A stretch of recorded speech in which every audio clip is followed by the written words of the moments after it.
Look at the Thar Desert, thousands of square miles of hyper-arid sand and cracked earth.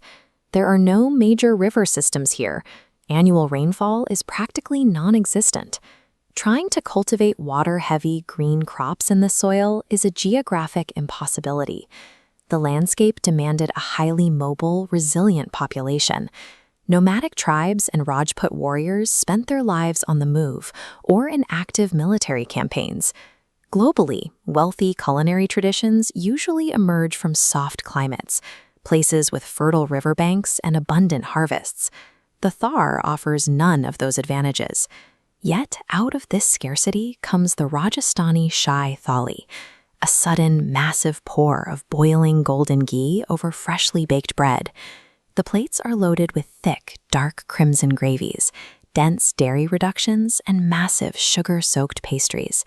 It presents a biological mystery.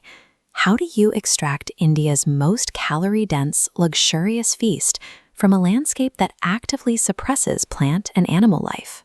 The Royal Thali represents chemical and physical solutions to environmental constraints.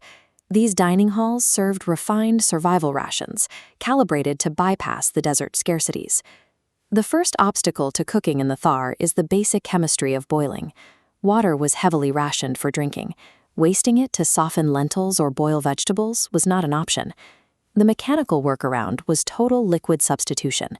Instead of water, cooks relied on the natural byproducts of desert livestock, massive quantities of camel milk and cow milk, thick buttermilk, and clarified butter. You see this execution in Rajasthan's signature dish, Dal Bati Churma. It utilizes a dry heat method, baking directly over cow dung embers instead of boiling in pots.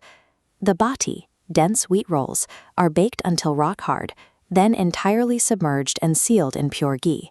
This prevents oxygen from reaching the wheat, allowing the food to last for over a month during long desert marches. The region's heavy ghee usage served as an antibacterial preservation technique born of necessity rather than a flavor choice. The second constraint is the lack of perishable produce. Spinach, cabbage, and soft vegetables wither rapidly in extreme heat. Cooks engineered a substitute called gate. By taking dehydrated gram flour, besan, and rolling it into dense, boiled dumplings, they created a shelf-stable vegetable substitute that requires no refrigeration. Meat presents a deadlier thermodynamic problem. A slaughtered animal in 115-degree heat begins putrefying in hours. The solution is Laal Maans, a meat dish saturated with the local Mathania chili. This diagram outlines how that chili functions biologically. The capsaicin inhibits bacterial growth on the meat. Once ingested, it spikes your core temperature, forcing surface perspiration. In the dry desert wind, that sweat evaporates instantly, triggering rapid cooling of the body. High spice levels and heavy gram flour act as biological tools. They regulate body temperature and secure calories against decay. Maintaining a physical edge in this environment requires intense caloric density.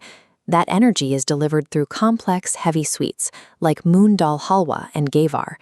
This cross-sectional diagram reveals the physical architecture of Ghevar. The lattice structure is designed like a sponge. It maximizes surface area to trap and hold heavy syrup, delivering a massive carbohydrate payload in a single bite. When you place all these elements back onto the Shahi Thali, the scientific logic of the feast becomes clear. Hard-baked wheat secures long-term carbohydrates.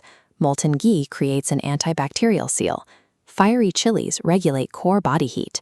Ultimately, the people of Rajasthan transformed the harsh mechanics of desert survival into a highly refined, luxurious cuisine.